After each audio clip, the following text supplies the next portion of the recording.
안녕하세요. 저는 33살 한주은이라고 합니다. 대학교 졸업 이래 일반 기업체에서 입사해 지금까지 일하다가 얼마 전 살면서 처음으로 휴직이라는 걸 하게 되었어요.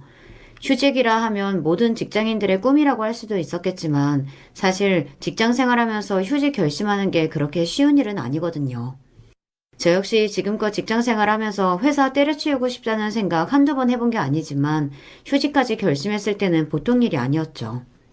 그래도 지금껏 살아오고 사회생활하며 저도 어지간한 충격에는 제법 단련이 되어 있다고 생각했는데 이런 일을 겪다 보니 한동안 일상생활 하기가 정말로 힘들더라고요. 보다 못한 저희 부모님께서 먼저 휴직을 권유하실 정도였어요.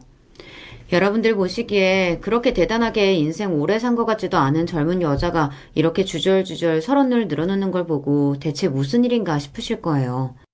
제가 겪어도 아직도 가끔은 거짓말처럼 여겨지고 하는 일이니 남들 듣기에는 더더욱 그렇겠죠. 제 사연은 결혼 문제로부터 비롯되었습니다. 결혼하기에 적당히 나이도 찼고 경제력이나 인격적으로나 이제는 결혼을 준비하기 무리가 없다고 판단되었을 때 시작된 일이었어요. 저 나름대로 결혼 생활을 잘 해나갈 자신도 제법 있었습니다. 상상조차 할 수 없었던 예비 남편의 민낯을 보기 전까지는 말입니다. 너 어떻게 이런 걸 속이고 나랑 결혼할 생각을 할 수가 있어? 아니야. 내가 처음부터 속이려고 했던 건 아니었어. 다 말하려고 했어. 말하려고 했는데. 말하려고 하긴 뭘 말하려고 해. 결혼식 전날이 될 때까지 말 한마디도 안 하고 입 밖은 한 적도 없으면서. 너, 내가 이거 몰랐으면 결혼하고도 같이 살면서 끝까지 모른 척 하려고 했어? 사람이 살면서 누구나 다른 사람에게 들키고 싶지 않은 치부라는 게 있다는 것 정도는 저도 알고 있습니다. 대단한 비밀은 아니지만 저도 남들 앞에서 선뜻 꺼내기 어려운 제 속 이야기 한두 개 정도는 가지고 있고요. 저와 결혼한다고 해서 남편이 무조건 자신의 모든 걸 제게 알려야 한다는 그런 순진한 생각을 하고 있었던 것도 아니었습니다. 하지만 그것도 정도가 있지 않나요? 여러분, 사람이라면 누구나 허용하고 받아들일 수 있는 마지노선이라는 게 있는 법 아닙니까? 제 결혼은 시작도 하기 전부터 기만과 거짓으로 얼룩져 있었습니다. 아무리 결혼을 하루 앞두고 있다 할지라도 이런 결혼을 하는 게 옳았을까요? 여러분께서 제 기막힌 사연 한번 들어주시고 여러분들이시라면 어떻게 하셨을지 지혜의 말씀 한마디 보태주시면 감사하겠습니다. 남편은 지인 소개로 처음 만나게 되었습니다. 20대 후반에 들어서 이제 회사에 입사한 지 얼마 안 된 풋내기 티는 어느 정도 벗어내고 차차 사회생활에 적응하고 있던 시기였어요. 회사 적응하기 전까지는 워낙 제 코가 석자라 연애니 뭐니 신경 쓸 틈이 없었는데 어느 정도 회사 생활에 익숙해지고 나니 그때야 외로움이 몰려오기 시작하더라고요. 그러니까 한마디로 타이밍이 좋은 셈이었죠. 예비 남편 쪽에서 지인의 SNS를 통해 저를 보고 예전부터 소개해달라고 몇 번 조른 적이 있었다는 얘기는 나중에 듣게 되었습니다. 제 지인도 그렇게 생각 없는 사람은 아닌지라 한창 일 때문에 바빠서 피골이 상접해 있는 제게 남자를 들이밀 정도로 배려 없는 친구는 아니었어요. 그러다 이제 제가 좀 살만해지니까 소개 이야기가 나오게 된 거죠. 나도 한 달이 건너서 알게 된 사람인데 카페 사장님이래. 손님도 제법 많은 편이고 아마 인터넷에 검색하면 뜰걸? 그렇게 약간의 호기심을 가지고 지인이 내민 스마트폰 속 그 사람을 처음 보게 되었어요. 원래 별 생각이 없었다가 나한테 그렇게까지 관심 있는 사람이라고 하면 한 번쯤은 궁금해지는 게 사람 심리 아니겠습니까? 저 역시 그랬습니다. 오랜만에 저렇게 적극적으로 저에게 관심을 표하는 사람이 있다는 소리를 들으니 괜히 으쓱하고 기분이 좋기도 했어요. 스마트폰 속 그 사람 카페는 제법 번듯해 보였습니다. 깔끔하고 인테리어도 잘 되어 있는 것이 젊은 사람들이 딱 좋아하겠다 싶어 보였어요. 아니나 다를까 SNS에서 나름대로 소소하게 입소문을 타며 사진도 꽤 많이 올라와 있더라고요. 그 사진 속에는 당연히 카페 사장인 그 사람 얼굴도 종종 발견할 수 있었습니다. 대단한 미남은 아니었어도 처음 만난 사람에게도 쉽게 호감을 줄 만한 선해 보이는 인상이었어요. 제가 보기에도 첫인상이 그리 나쁘지 않아 보였습니다. 아무래도 젊은 사람들이 많이 들리는 곳에 젊은 사장이 있다 보니 옷차림이나 하고 있는 것이나 깔끔하고 신경을 많이 쓴 티가 나는 것도 마음에 들었고요. 예비 남편은 저 처음 만나는 자리에서부터 호감을 숨기지 않았습니다. 제가 주은 씨 언제 한번 뵙게 되나 그렇게 고대했는데 이렇게 귀한 시간 내주셔서 정말 감사해요. 제가 처음부터 너무 부담스럽게 해드린 건 아닌가 싶어 걱정됐었거든요. 아니에요. 제가 회사 일 때문에 워낙 바빠서 이제야 뵙게 돼서 죄송하죠. 자기가 먼저 좋다고 나왔는데 내숭 떨고 있는 것보단 저렇게 시원시원하게 호감을 표시하는 것도 마음에 들었습니다. 그렇게 소개받은 지 얼마 지나지 않아 본격적으로 만나게 됐어요. 저도 30 가까워져가는 나이였고 남편도 갓 30을 넘긴 상태였습니다. 그 사람은 연애 초반부터 결혼 이야기를 많이 했어요.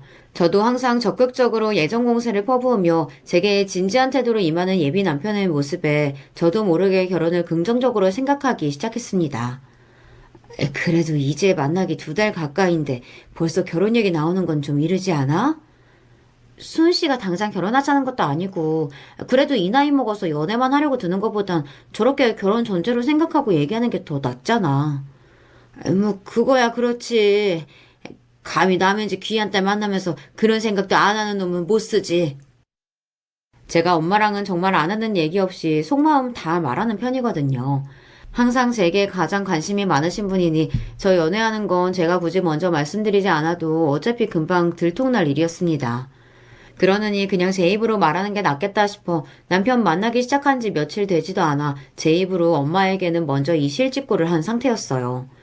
부모님 입장에서는 당연히 딸내미가 어떤 남자 만나는지 궁금하지 않으실 수 없지 않겠어요. 그날로 스마트폰 화면을 켜서 남자친구 카페와 얼굴부터 공개해야만 했습니다. 뭐 그래도 이 정도 규모의 카페 하는 거 보면 아주 없는 사람은 아닌가 보네. 뭐 아직 자세하게 얘기하진 않았는데 아마도 그렇겠지. 타고 다니는 차도 외제차고 하고 다니는 것도 멀끔한 편이고. 그래, 그런 쪽으로는 엄한 사람 아니라 하니 그건 다행이다 싶긴 한데 그래도 찬찬히 만나면서 잘 봐봐. 사람이 겉으로 보이는 것만이 전부는 아니잖아. 부모님의 1차 테스트를 통과한 후에도 노파심이 쉽게 가라앉지는 않았습니다. 뭐 당연한 일이라고 생각했어요. 사실 부모님이 딸 자식 누구 만나는지 너무 관심이 없으신 것도 저는 무심하다고 생각하거든요.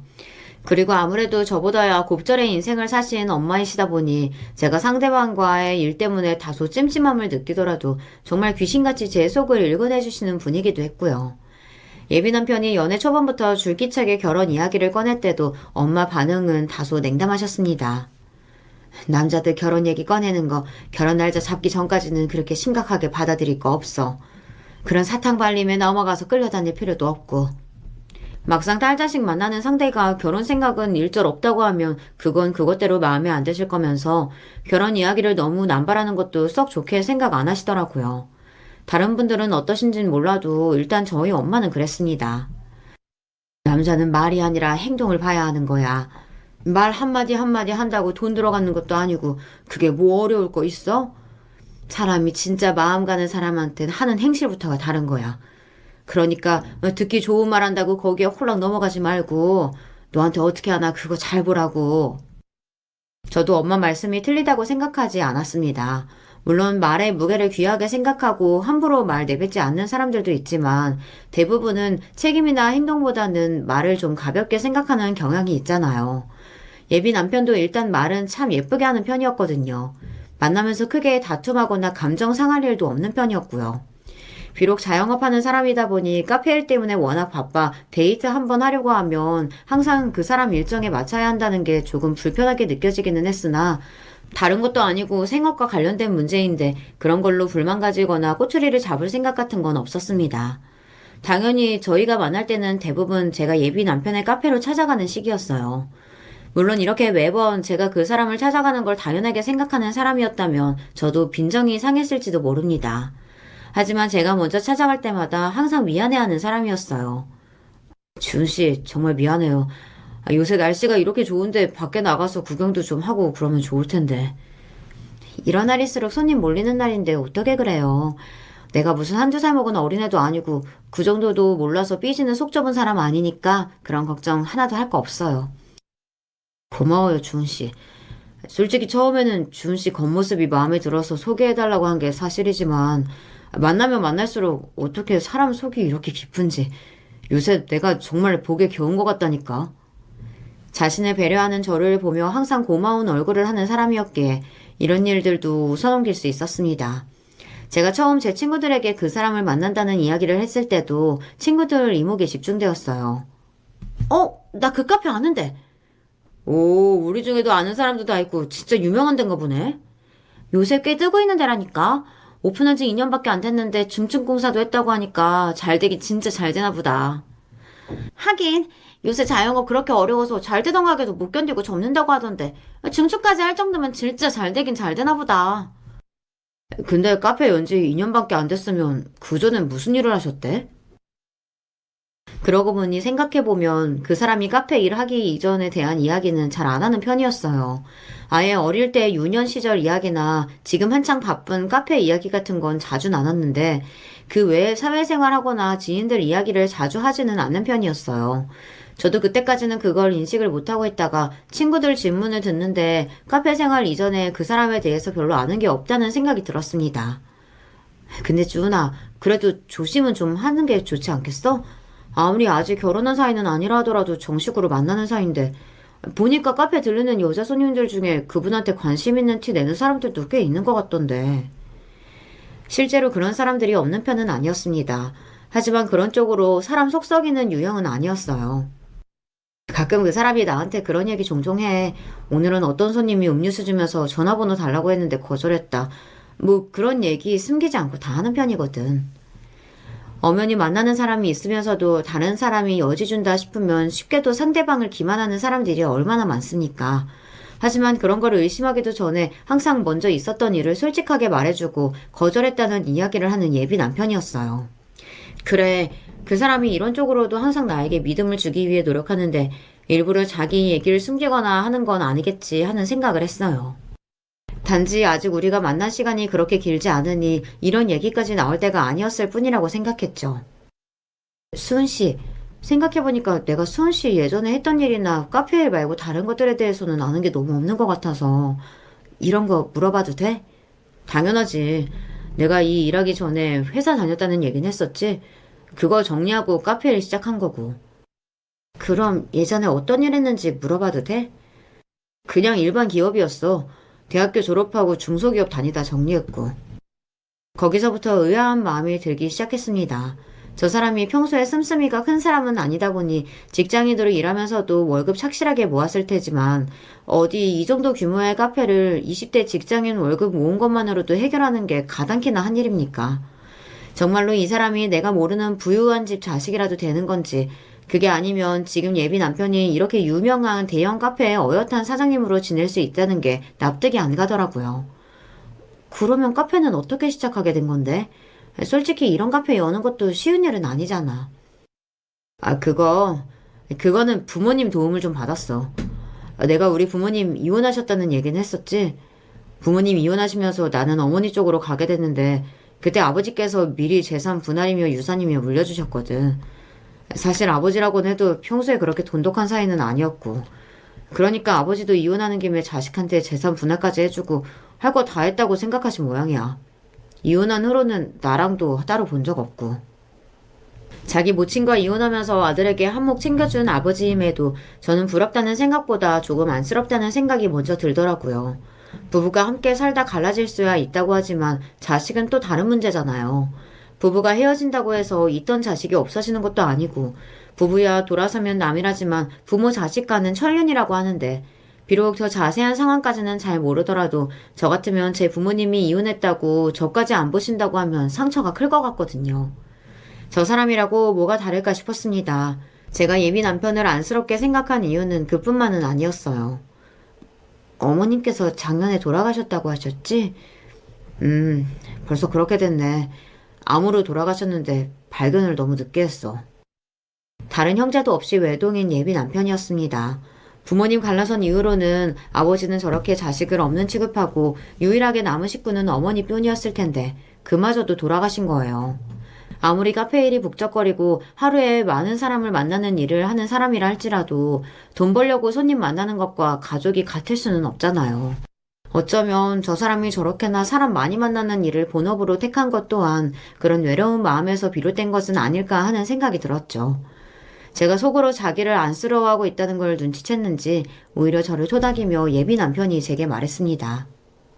그래서 내가 주은 씨한테 정말 많이 고맙게 생각하고 있어. 가장 외롭고 힘든 시기에 나 만나기 시작해준 것만 해도 고마운데 항상 내 일을 우선으로 생각해주고 배려해주잖아. 아마 주은 씨 없었으면 어머니 돌아가시고 마음 잡기 많이 힘들었을 거야. 내가 자꾸만 결혼 이야기 꺼내는 거 부담스럽지? 근데 나는 정말로 허투루 하는 소리가 아니고 좋은 사람 만나면 빨리 결혼해서 가정 이루고 잘 살고 싶었어. 원래 그 시끌하고는 어머니밖에 없었지만 어머니마저도 안 계시니까 빈집에 혼자 밤늦게 퇴근해서 들어가면 마음이 휑한 기분이더라고. 혼자 사는 집 말고 사람 사는 온기 있는 집에서 가정 꾸리고 싶다는 생각이 커져서 그런지 자꾸만 부담스러워할 걸 알면서도 이런 얘기를 꺼내게 되네. 제가 듣기에도 예비 남편의 결혼 소리가 상대방 환심 사겠다고 하는 소리가 아니라 진심으로 하는 말처럼 들렸습니다. 저렇게 외로움을 많이 타는 사람이고 주변에 있어주는 사람 소중한 줄 아는 사람이라면 결혼해서도 자기 가족들에게는 참 잘하겠다는 생각이 들었고요. 그날을 기점으로 결혼에 대한 제 생각도 바뀌게 되었습니다. 저희가 본격적으로 결혼을 준비하고 싶다는 의사를 말씀드리자 저희 부모님께서는 다소 걱정스러운 눈치셨어요. 그도 그럴 것이 제가 부모님께 그 말씀을 드렸을 때 저희 만난 지 딱 6개월을 채운 시점이었습니다. 아무리 만난 지 3개월 만에 결혼하는 사람들도 있고 또 그렇게 만나서 잘 사는 사람들도 있다곤 하지만 그게 내 자식 일이 되니 좀 걱정스럽긴 하네. 아직 너희가 결혼이 급한 나이도 아닌데 그래도 1년은 채워보고 만나는 게 좋지 않겠어? 어차피 지금 준비해도 직장인이 집이니 준비하다 보면 1년 훌쩍 지나갈 텐데 뭐. 그리고 어차피 할 결혼이면 일찍부터 좀 여유 있게 준비해서 하고 싶기도 하고. 네 생각이 전 그렇다면야. 뭐 우리가 다 큰 자식 자기 하고 싶다는데 반대를 하겠어. 뭘 어쩌겠어. 그럼 밥이나 먹게 주말에 데리고 와. 일단은 제 의사를 따라주시는 부모님이셨어요. 부모님의 걱정이야 이해하지 못할 바가 아니었으나 솔직히 예비 남편 보여드리면 그런 걱정은 사그라질 거라고 자신했습니다. 처음 만나는 사람에게도 부침성 있게 잘 다가가는 예비 남편이었어요. 하물며 결혼 허락받으러 하는 예비 장인 장모에게 얼마나 잘하겠습니까? 그건 제 걱정 축에도 들어가지 못했습니다. 정작 제 걱정은 다른 데 있었죠. 그래도 아들이 결혼한다고 하는데 시아버지 되실 분께 아예 인사 안 드리는 건 좀 그렇지 않아? 아니야, 신경 쓸 거 없어. 지금까지 자기 자식도 얼굴 안 보고 사신 분이 이제 와서 며느리 효도받을 것도 아니고 진짜로 그런 사이 아니야. 오히려 우리가 찾아가면 더 부담스럽고 불편하게 생각하실걸? 세상 모든 부모가 다 부모 같지는 않다는 걸 머리로는 알고 있으나 그래도 화목한 가정에서 자란 제 입장에서는 신경이 안 쓰일 수가 없더라고요. 남편 부모님에 대한 말씀을 처음 전했을 때 저희 부모님께서 걱정하시던 바가 이해가지 않는 것도 아니었고요. 당연히 누구나 자기 자식 배우자감은 어지간하면 평범한 가정에서 양친 사랑 듬뿍 받고 자랐으면 하고 바라시는 게 당연한 일일 테니까요. 하지만 인생의 중대사인 결혼을 앞두고도 아버지에게 절이 냉담해지기까지 그 사람이 받았을 상처를 생각하자 나만큼은 저 사람의 진정한 가족으로 평생 외로움 느낄 일 없이 잘해줘야겠다는 다짐만 샀습니다. 처음에 저희 결혼 때문에 걱정하시던 부모님께서도 예비 남편 한 번 만나고 난 이후부터는 씨름을 더신 게 티가 났어요. 멀끔한 겉모습에 사근사근하고 다정한 성격으로 공경하는 마음으로 어른들을 대하고 살뜰하게 저를 챙기는 모습을 보시고 마음에 드셨던 모양입니다. 워낙 상냥하고 다정다감한 사람이었어요. 부모님들께서 이상적인 사윗감으로 생각하실 법한 사람이었습니다. 사람이 싹싹하니 참 괜찮네. 집에서 부모님 사랑 많이 못 받았을 텐데도 저렇게 잘 크기까지 얼마나 고생이 많았겠어. 거봐, 내가 뭐라고 했어. 한번 보면 엄마 마음에도 쏙 들 거라고 했잖아. 딸 자식 배우자감으로 생각하니 이것저것 까다롭게 따지고 드셨던 거였지. 저희 부모님께서도 워낙 잔정이 많으신 분들이세요. 착실해 보이는 사람이 불우한 가정사로 외로움을 타고 있다는 소리까지 듣게 되니 더 마음이 쓰이시는 것 같더라고요. 그때부터 예비 남편 카페에 쉬는 날에는 꼭 저희 집으로 초대해서 예비 남편 밥을 먹이기 시작한 부모님이셨어요. 둘이 데이트하고 결혼 준비할 시간도 모자란데 나이 먹은 사람들이 자꾸 불러내서 귀찮죠? 그래도 내가 자꾸 생각이 나서 밥 한 끼 해먹이고 싶어서 그래. 아니에요, 장모님. 저한테까지 이렇게 마음 써주시니 그저 감사할 따름이죠. 예비 남편도 저희 부모님이 초대하실 때마다 좋다고 달려오더라고요. 어머니 돌아가신 이후로는 그렇다 할 집밥 먹어본 지도 꽤 되었을 테니 이렇게 자기를 염려하며 챙겨주는 정성 가득한 밥상에 감동을 받은 모습이 찡하게 느껴지기도 했습니다. 주은 씨, 우리도 결혼하면 꼭 장인 장모님 같이 살자. 저렇게 사랑이 많은 분들이시니까 주은 씨가 이렇게 좋은 사람으로 자라났구나 싶어. 주은 씨 덕에 나까지 그런 사랑 나눠받게 되었으니 내가 같이 살면서 정말로 잘할게. 벌써 저희 집 사이가 된 양 저희 가족과 어우러진 예비 남편 모습에 저도 흐뭇한 기분이었습니다.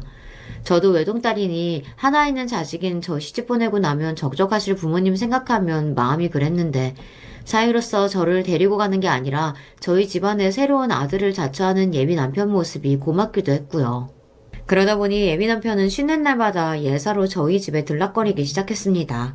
저희 식구들뿐만 아니라 손님들 찾아오셨을 때도 자연스럽게 어울리는 예비 남편이었습니다. 아직 결혼이 몇 달이나 남았는데도 저희 가족의 친지와 지인분들이 예비 남편을 당연하게 저희 식구로 받아들이게 될 수밖에 없었어요. 그날도 예비 남편과 함께 집으로 들어섰더니 저희 엄마 지인분들이 계시더라고요. 다들 호기심에 눈을 반짝이며 저희를 맞아주셨습니다. 우리 지은이 예비 신랑인가 봐? 세상에 아주 훤칠하니 헌혼 장부가 따로 없네. 그렇게 사위 자랑하더니 오늘 보니 자기가 자랑할 만하네. 우리 정서방이 좀 그렇지? 제 결혼이 얼마 남지 않은 상황에서 엄마 지인분들도 제 남편 될 사람이 많이 궁금하셨나 봐요. 그날 모인 엄마 지인들은 엄마의 여고 동창 친구들이었습니다. 저 어릴 때부터 다 클 때까지 지켜봐 주셨던 분들이니 그분들도 소감이 남다르셨을 거예요. 저 역시 이모 따르던 분들께 예비 신랑을 보여드리니 쑥스럽기도 하면서 기분이 좋았습니다. 아유, 우리 주은이 콩알마던 게 엊그제 같은데 이제 시집을 다 간다고 하고. 축하한다, 주은아. 감사해요, 이모. 그날 분위기는 좋았어요. 예비 남편이 워낙 처음 보는 사람들하고도 허물없이 잘 어울리기도 하고 엄마 친구분들께서도 예비 남편에게 호의적으로 잘 대해주셨고요. 다만 엄마 동창 중 한 이모가 예비 남편 얼굴을 유심히 보시더라고요. 이모, 왜 그래요? 아니, 너희 신랑 얼굴이 하도 예뻐서 보기 좋아서 쳐다봤어. 이모도 참. 그 사람이 그렇게 미남은 아니어도 확실히 쉽게 호감을 끌어내는 좋은 인상이긴 했나 봐요. 특히나 부모님 나이대 분들께 처음 소개할 일이 생기곤 하면 항상 저렇게 예비 신랑 낯이 훤하다며 덕담을 해주시곤 했습니다. 뭐 저랑 같이 살 사람 얼굴이 나쁘지 않다는 거야 제게 나쁠 일이 없으니 듣는 저도 흡족했고요. 그날도 그런 줄만 알았습니다. 이제 결혼이 일주일도 남지 않은 시점이었어요. 좋은 사람 만나 시집 간다고 생각하고 있었지만 그래도 평생 같이 살던 부모님 품에서 떠나 남편과 단 둘이 새로운 보금자리에서 새 출발을 시작한다고 하니 이제 정말 결혼식이 며칠 남지 않은 상황이니 결혼 준비야 진작 다 끝나 있었습니다. 신혼집에도 저희 집이 다 들어가 있었어요. 남편 카페와 제 직장 거의 중간쯤에 위치한 신혼집은 친정인 본가에서 출퇴근하던 것보다 훨씬 조건이 좋은 편이었습니다. 이제 며칠 후면 예비 남편과 이곳에서 단 둘이 살게 된다고 생각하면 기분이 좀 이상하더라고요. 설레는 것 같기도 하고 왠지 모를 불안감이 들기도 했습니다. 결혼 전에 신부 마음이 뒤숭숭해진다는 게 이런 건가 싶었어요. 예비 남편은 이미 신혼집에 들어와서 살고 있었습니다. 신혼집 마련은 거의 예비 남편이 혼자 하다시피 했어요. 최근 예비 남편의 벌이가 좋았다곤 하나 요새 집값이 어디 한두 푼 하는 것도 아니고 예비 남편이 원래 살던 집까지 정리하고 영혼까지 끌어모아 마련한 신혼집이었습니다. 그래도 제법 번듯한 신혼집에서 신혼생활을 시작할 수 있게 해준 남편에게 고마웠어요. 이왕이면 저와 함께 결혼 후에 입주하고 싶어 했지만 살던 집까지 이미 처분했으니 불가피한 선택이었습니다. 그냥 결혼식 전까지 숙소 잡아서 있다가 결혼하면 자기랑 같이 들어갈까? 에이, 무슨 소리야. 어차피 우리 같이 살 집인데 뭐 한다고 집 밖에서 헛돈 쓰면서 고생을 해. 그래도 나 먼저 들어가려니까 기분이 좀 그래. 어차피 결혼식 전까지 계속 내가 왔다 갔다 할 텐데 뭐. 먼저 신혼집 들어가는 것조차 미안해하는 예비 남편을 제가 달래주었어요. 다른 것도 아니고 자기가 집 해준다고 고생해서 마련했는데도 그것까지 미안하게 생각하는 건 싫더라고요. 아예 이런 소리까지 하는 예비 남편이었습니다. 그러면 어차피 나 들어오는 김에 같이 들어갈까? 직장도 자기 본가에서 가는 것보다야 우리 신혼집에서 가는 게 훨씬 낫잖아. 그래도 결혼식 며칠 남지도 않았는데 그걸 못 참고 내가 먼저 신혼집으로 쏠랑 들어가 버리면 우리 엄마 아빠도 좀 서운하시지 않겠어? 그런가? 내가 너무 내 생각만 했나? 요새야 결혼 전에 혼전 동거도 많이 한다고들 하니 결혼식 며칠 앞두고 신혼집 먼저 들어간 게 흠이 되는 세상은 아닙니다만 그래도 제 입장에서는 저희 부모님 생각을 안 할 수가 없더라고요. 어차피 며칠 후에 신혼집으로 들어갈 텐데 싶어 예비 남편이 신혼집에 며칠 먼저 들어가 있는 것을 대수롭지 않게 생각했습니다. 그런데 막상 신혼집에 혼자 들어가고 나니 예비 남편은 조금 서운한 것 같더라고요. 어차피 계속 혼자 살았으니까 별다를 거 있겠나 싶었는데 둘이 살려고 마련한 집에 혼자 있으니까 이상하게 더 적적하게 느껴지는 것 같아. 하긴 저희가 마련한 신혼집이 남편 혼자 지내던 집보다 평수도 크고 또 신축이었습니다. 제가 혼수로 마련한 가전이나 가구들이 들어가 있긴 했지만 완벽하게 짐이 차 있는 것도 아니었기에 예전 집보다야 휑한 느낌이 조금은 낫겠죠. 그런데다 혼자 지내니 가뜩이나 외로움을 많이 타는데 더욱 허전한 기분이 들었을 수도 있겠다는 생각이 들더군요. 우리야 셋이 같이 있지만 정서방은 다른 식구들이 있는 것도 아니고 아무리 남자들이 여자들보다 그런데 덜 민감한 편이라곤 해도 결혼이 인생에 있어서 얼마나 큰일인데 정서방이라고 더듬어할 수만은 없겠지. 무심코 저희 아버지가 지나가듯 하신 말씀에 또 생각이 많아지더라고요. 내가 내 입장만 생각해서 저 사람을 너무 외롭게 내버려둔 건가 싶어서 미안한 마음이 들었습니다. 그래서 결혼식 전날에는 예비 남편과 함께 있어줘야겠다는 생각을 했어요. 아니, 바로 내일이면 결혼해서 부부 될 텐데 그 하루도 아쉬워? 아니, 그래서라기보다는 저 사람 지금까지 쭉 혼자였는데 결혼식 전날까지 자기 혼자 있으면 너무 외로움 타지 않을까 싶어서 좀 안쓰러워서 그래. 그러면 같이 있어줘야지. 정서방이라고 오늘 같은 날 오만 생각 들지 않겠어? 결혼식 전날을 엄마인 자기와 보내지 않는다는 걸 다소 서운해 하시면서도 예비 남편 가정 환경이 어땠는지 너무나 잘 알고 계시는 엄마셨기에 양보를 해주셨습니다. 그렇게 간단하게 짐 챙겨서 신혼집으로 향했더니 예비 남편 입이 귀에 걸리더라고요. 주은 씨, 웬일이야? 웬일은 내가 우리 신혼집 오는데. 오늘 같이 자고 내일 결혼식 준비하러 같이 나가자. 저렇게 좋아하는 걸 보니 이게 뭐가 그렇게 어려운 일이라고 진작 이거 하나를 들어주지 못했나 싶은 생각이 들었어요. 앞으로 이 집에서 이렇게 둘이서 오순도순 살겠거니 생각하니 혼자서 결혼식을 기다리며 싱숭생숭했던 마음이 차츰 가라앉는 듯 했고요. 그렇게 둘이서 이른 저녁을 간단하게 먹고 얼른 쉴 준비를 했습니다. 결혼식 날이야 워낙 강행군이니 할 일이 한두 가지가 아니었어요. 내일을 버티려면 오늘 정말 잘 쉬어줘야 했기 때문에 다른 거 신경 쓰지 않고 푹 쉴 생각이었습니다. 네, 주은 씨, 나 너무 피곤해서 먼저 잘게. 그래. 자영업자인 예비 남편은 결혼식을 위해 처음으로 휴업까지 하게 됐어요. 며칠이나마 가게 닫으려니 식재료 관리부터 할 일이 이만저만이 아니라 벌써 며칠째 정리하느라 고생을 한 것을 알고 있었기에 먼저 들어가 쉬겠다는 남편을 서둘러 들여보냈습니다. 저도 간단하게 정리할 것들을 마치고 금방 들어가 잠을 청할 생각이었어요. 그때였습니다. 엄마로부터 전화가 걸려왔어요. 아까 낮에 봐놓고 왜 또 전화를 걸었어? 왜? 딸내미 내일 시집 간다고 생각하니까 엄마 잠이 안 와? 주은아, 너 지금 거기서 그러고 있을 때가 아니야. 낮에 본가에서 나올 때만 하더라도 딸 자식 결혼식을 하루 앞둔 엄마가 아련한 표정을 짓고 계셨는데 그때의 감상은 온데간데 없이 다급한 목소리였습니다. 왜, 엄마, 무슨 일이야? 목소리 낮춰. 정서방 지금 뭐 하고 있어? 아, 그 사람 피곤해서 먼저 들어가서 자. 나도 금방 자려고 했는데, 왜, 무슨 일인데? 주은아, 너 당장 거기서 나와. 일단 엄마 보고 얘기해. 엄마 보고 얘기하고, 너는 정서방 몰래 혼자, 너만 몰래 빠져나와. 지금 당장. 엄마 목소리는 다급하다 못해 절박하게 들릴 지경이었어요. 본가에서 나서서 신혼집으로 오고 채 5시간도 안 된 것 같은데 그 사이에 도대체 무슨 일이 벌어졌기에 엄마가 이렇게 다급하게 저를 찾는 건지 갑자기 불길한 마음이 엄습해오기 시작했습니다. 엄마의 당부가 있기도 했지만 아직 무슨 일인지도 모르는데 괜한 걱정 끼치고 싶지 않아 자는 예비 남편을 두고 살짝 현관문을 닫고 몰래 빠져나왔습니다. 엄마 도대체 무슨 일이야? 무슨 일인데 그래? 준아, 이게 대체 무슨 일이라니? 아이고, 내 새끼. 저희 엄마 아빠가 저를 두 눈 시퍼렇게 뜨고 기다리고 계신 것도 모자라 엄마 친구분까지 계셨어요. 며칠 전 엄마 여고 동창 모임에서 뵀던 이모 중 한 분이셨습니다. 혼이 쏙 빠진 듯한 부모님 모습에 이어 결혼식 바로 전날 이 늦은 시간에 생각지도 못했던 이모까지 계시니 저도 정신이 하나도 없었어요. 그렇게 정신 못 차리고 있는 저를 보며 엄마가 소리쳤습니다. 그놈 그거 이름 하나 빼고는 전부 다 거짓말이야. 무슨 말이야 엄마? 지금 수은 씨 얘기하는 거야? 자초지정을 캐묻는 제 앞으로 이모가 나서셨습니다. 주은아, 너무 놀라지 말고 들어. 네 신랑 결혼 처음 아니야. 이모, 지금 그게 무슨 소리예요? 전입 가경이었습니다.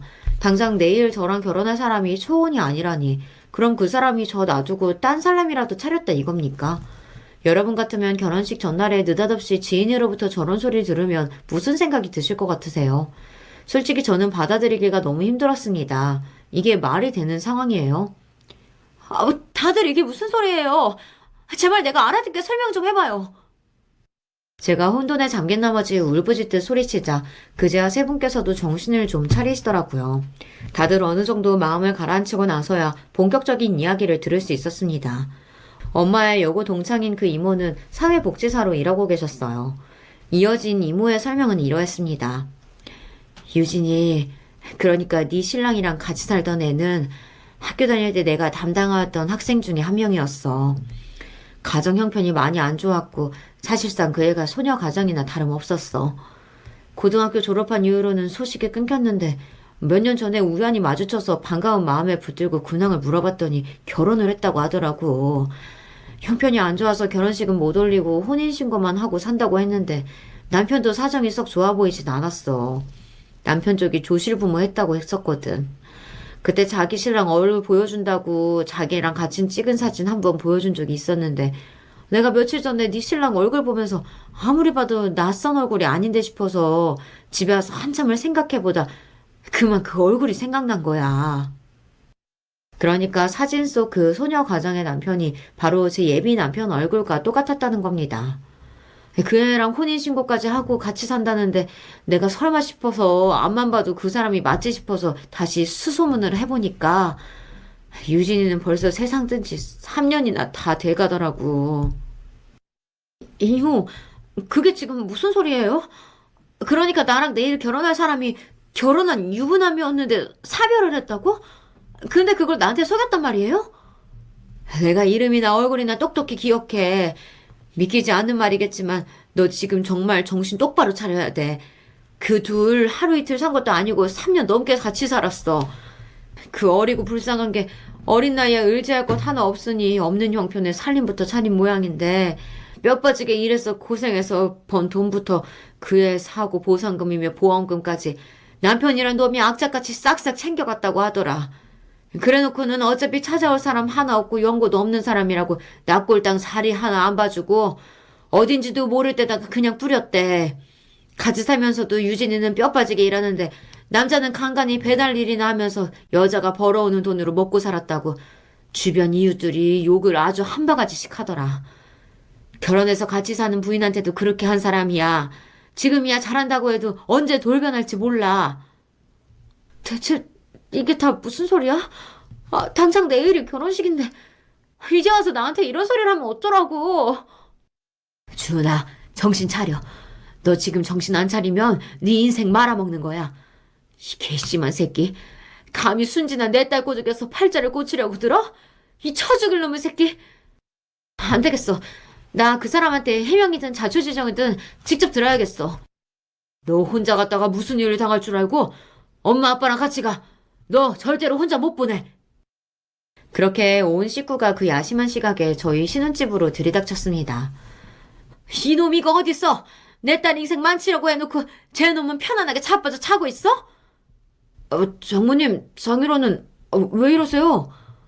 그야말로 그놈 입장에서는 자다 날벼락 맞은 꼴이었을 겁니다. 저희 엄마나 아빠나 분노로 눈이 뒤집혀서는 두 분이 그렇게 흥분하고 분노한 모습은 처음 봤어요. 잠에서 제대로 깨지도 않은 그 사람 멱살을 쥐고 흔드는 엄마는 물론이거니와 아버지는 까딱하다가는 사람 하나 죽일 기세였습니다. 아까는 너무 충격적인 소식에 제가 경황이 없었으나 저런 부모님 모습을 보니 저보다도 더 억장이 무너지신 건 부모님이라는 생각이 들었습니다. 저는 떨리는 목소리로 물었어요. 김유진이 누구야? 자다가 갑작스레 닥친 봉변에 얼빠진 꼴이었던 그 사람이 순간 숨을 흡 들이마셨습니다. 그 경악에 찬 눈을 보고서야 저는 김유진과 그 인간이 결코 모르는 관계가 아니라는 것을 단박에 알아차리고 말았어요. 주은 씨가 그 이름을 어떻게... 이 때려 죽일 놈이... 그런 네 놈이 결혼한 것도 모자라서 사별하고 죽은 부인 재산에 보험금 책에서 팔자 폈다는 거 내 딸한테 끝까지 숨길 생각이었어? 흥분한 엄마가 예비 남편 귀싸대기를 철썩 내리쳤습니다. 그렇게 엄마에게 얻어맞고도 제가 모든 사실을 알았다는 충격이 더 컸던지 그대로 침대에서 뛰어내려와 놈이 제 앞에 엉금엉금 무릎을 꿇고 기어왔어요. 내가 다 설명할게. 결혼식이 내일인데도 주둥이 꽉 다물고 있었으면서 이제 와서 설명을 해? 야, 너 내가 끝까지 몰랐으면 평생 나 속여먹을 생각이었어? 어떻게 네가 나를 이렇게 기만할 수가 있어? 아니야. 정말 처음부터 속이라고 그랬던 거 아니었어. 때가 되면 얘기해야지 하고 그렇게 생각하고 있었는데. 그러니까 그 때가 언젠데. 결혼식 다 끝나고 애라도 몇 명 낳고 나서? 아니면 나 죽어서 묻힐 때 얘기하려고 했니? 와, 나는 네가 이렇게 무서운 인간인지 몰랐다. 3년이나 같이 산 채 마누라도 나 몰라라고 온 세상 다 속여먹고 세상가 들려는 놈이 나한테는 어떻게 하려고 그랬는데? 왜? 우리 집 좀 살만해 보이니 속여먹고 한탕 제대로 뜯어먹을 심산이었어? 아니야, 그런 거 아니야. 내가 너한테 어떻게 그래? 3년 같이 산 마누라 몇 자리도 하나 안 써준 놈을 내가 어떻게 믿어? 걔랑 너는 다르지? 자기도 모르게 미친 듯 소리쳐놓고 놈도 아차 싶었던 모양입니다. 그 꼴을 보니 제가 저런 걸 좋은 남자라고 믿고 평생 남편이랍시고 속아 살아줄 생각을 했다니 기가 막히고 억장이 무너져 내리는 심장이었어요.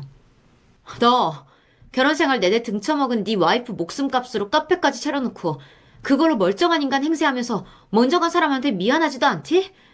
어떻게 나를 이렇게 감쪽같이 속이고 멀쩡한 사람인 양 행세하면서 결혼할 생각을 해? 네가 그러고도 사람이야? 아니야, 나 정말로 제대로 살아보려고 그랬어. 당신하고 결혼하면 장인 장모님하고 당신한테 정말 잘하면서 속죄하는 기분으로 살려고 그랬다고. 속죄하는 기분으로 살 게 아니라 속죄할 짓을 하지 말았어야지.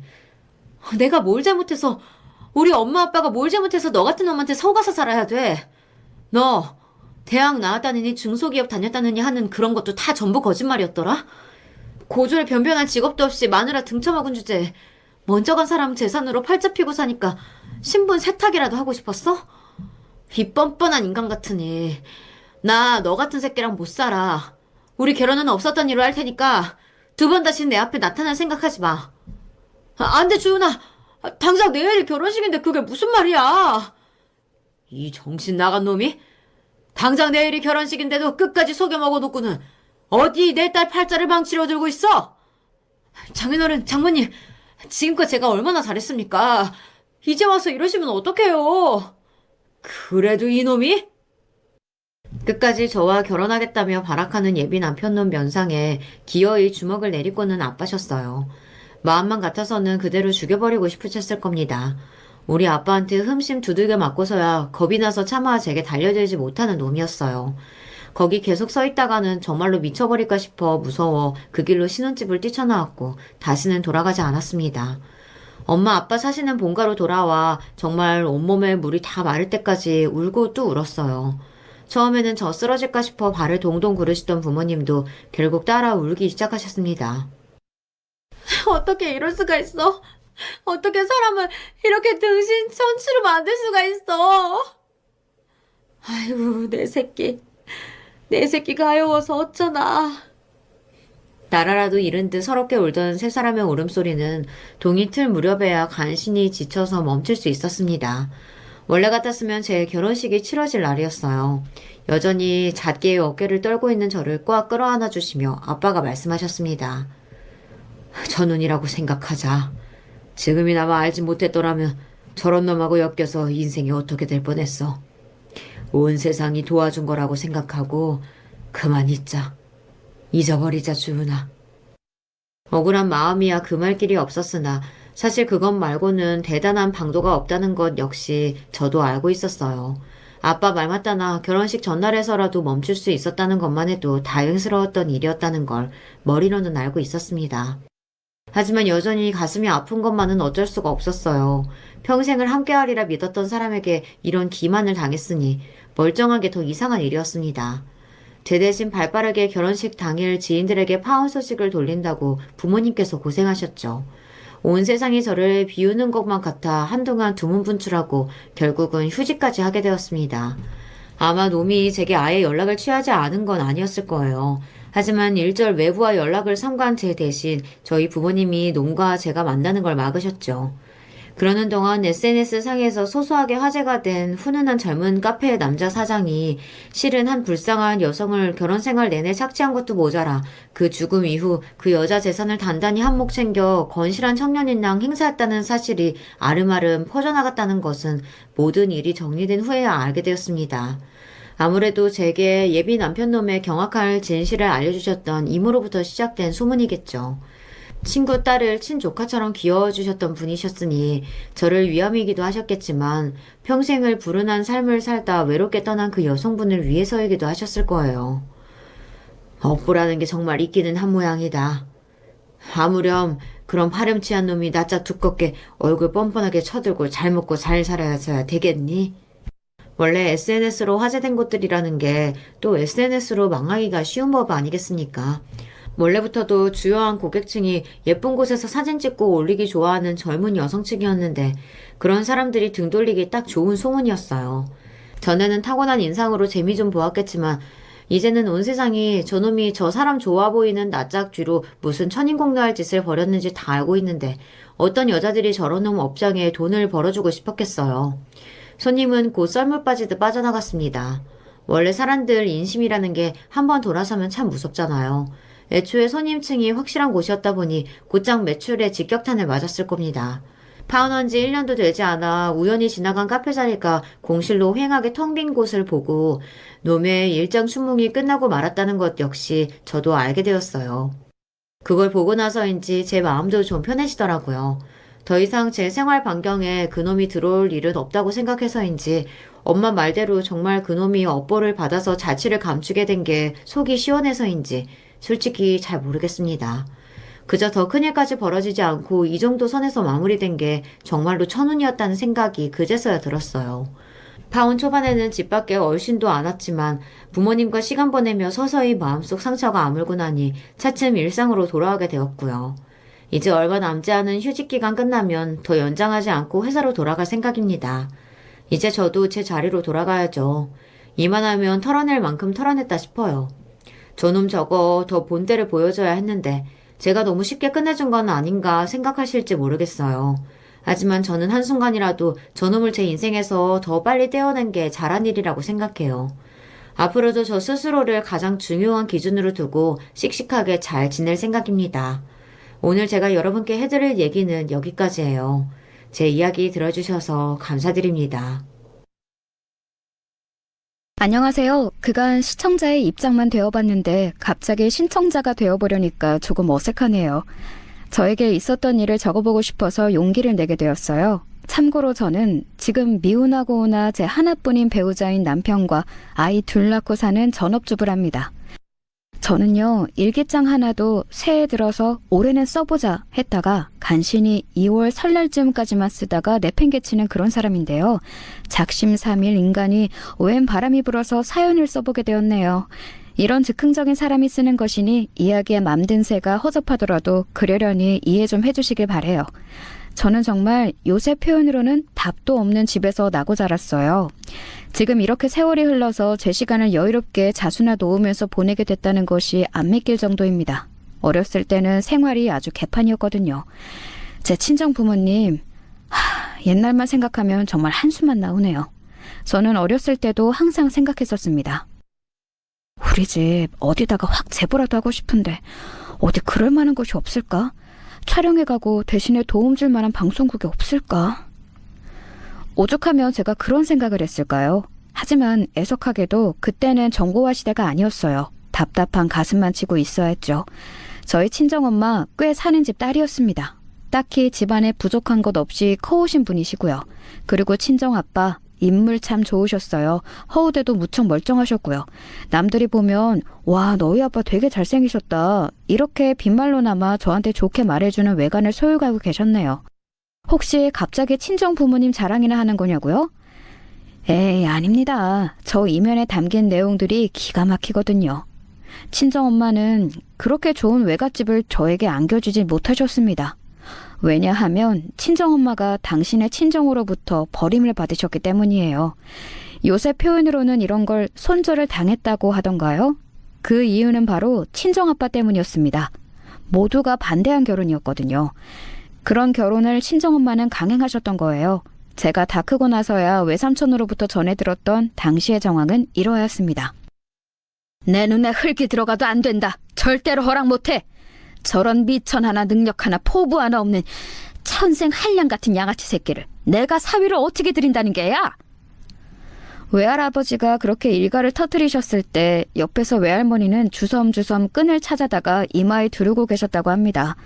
혼자서 이마에 두르기 힘드시니까 이모가 어디선가 등장하시더니 그 끈을 이마에 묶어주셨다고 하더군요. 외할머니 딴에는 그게 결사반대의 표시이셨을 거예요. 아, 이모는 저희 친정엄마의 여동생이십니다. 그리고 친정엄마가 하나부터 열까지 이모보다 나았다고 해요. 외조 부모님 두 분이 원래 아들, 딸 차별 엄청 하시던 분이셨다고 하거든요. 그런데 친정엄마가 워낙 싹싹하고 회사에서 두 분이 나중에는 외삼촌보다 친정엄마를 은근히 예뻐하셨을 정도였다고 합니다. 반면에 이모는 찬밥 신세였다고 들었어요. 왜냐하면 이모는 성격이 어렸을 때부터 무척 급했고 일단은 머리가 나쁘셨다고 하더라고요. 외삼촌은 어느 정도 머리가 좋으셨고 친정엄마는 타고나셨는지 어렸을 때부터 머리가 영특하고 똑부러지셨다고 합니다. 반면에 이모는 머리도 안 좋고 집중력도 안 좋아서 자기 언니인 친정엄마를 질투하셨다고 해요. 항상 자기보다 앞서 나가는 언니였으니까요. 그런 친정엄마가 난생 처음으로 결혼 문제 때문에 봉변을 당하자 이모는 무척 기뻐하시며 외조부님께 알랑방귀를 엄청 뀌셨다고 합니다. 아무튼 친정엄마가 말도 안 되는 사윗감을 데리고 오신 것에 외조 부모님은 엄청 분노하셨죠. 그 앞에서 친정엄마는 읍수를 하셨고요. 아버지, 엄마, 이 사람 정말 괜찮은 사람이에요. 알고 보면요, 속도 깊고요, 마음씨도 되게 잔정이 많은 편이에요. 같이 있을수록 좋아졌어요. 저는 꼭 이 사람하고 결혼하고 싶어요. 이 사람이 아니면 저는 싫습니다. 애타게 말씀을 하셨다네요. 아, 설마 그 현장에 친정아빠도 계셨나고요? 네, 당연하죠. 인사를 드리러 간 자리였으니까요. 그러니까 친정아빠는 당신의 면전에서 그런 신랄한 평가를 들으셨던 건데요. 하지만 아랑곳하지 않으셨다고 하네요. 오히려 기세등등한 표정을 지으시더니 기회를 봐서 발언의 기회가 주어지자 이런 한마디를 던지셨다고 합니다. 잘하겠다는 다짐이었냐고요? 열심히 하겠다는 약속이었냐고요? 아니요. 그런 뻔한 게 아니었어요. 세상 모든 사람이 다 잘나고 똑똑했으면 그건 말이 안 되죠. 그런 세상이 어디 있습니까? 누군가 엘리트라면 누군가는 반드시 한량인 법입니다. 그게 세상의 이치가 아닐까요? 이런 걸 보면 저도 세상을 꽤 아는 것 같네요. 이 나이 먹으니까 세상이 보입니다. 장인어른, 그리고 장모님, 저는 미천 하나 없는 놈이지만 딱 하나 자신 있는 게 있습니다. 그것은 바로 제 얼굴입니다. 제가 꽤 생긴 편이거든요. 안 그렇습니까? 그러더니 친정아빠는 손으로 당신의 얼굴을 가리키신 거였죠. 외갓집은 그냥 괜찮게 사는 것에 그치지 않고 나름 가풍이 있다고 자부하던 집안이었습니다. 집안에서는 교편을 잡은 사람이 당시에 둘 있었고 은행 다니던 사람 하나 있었고 학원을 운영하던 사람도 있었고요. 나머지 사람들도 다들 대단하지는 않아도 성실하게 일할 수 있는 직장에 다니고 있었다는 게 특징입니다. 그런데 뜬금없이 친정아빠 같은 인물이 나타난 거예요. 듣도 보다 못한 유형의 한량이었죠. 황당한 얼굴 자랑에 외할머니께서는 머리띠를 부여잡으신 채 신음을 내쉬며 뒤로 넘어가셨대요. 그러자 이모가 호들갑을 떠셨고요. 엄마, 괜찮아요? 세상에 안색 창백해지신 것 좀 봐. 팔다리도 차가워지셨잖아. 언니, 당장 이 집에서 나가. 엄마를 죽일 셈이야? 아니, 나는 그냥 예쁘게 잘 봐달라고, 마음을 한 번만 열어달라고 그렇게 말씀을 드리고 싶은 것뿐이었는데 뭔가 상황이 꼬여가는 것 같아. 친정엄마가 외할머니께 다가가려고 하자 이모는 그 손을 세게 쳐내셨다고 합니다.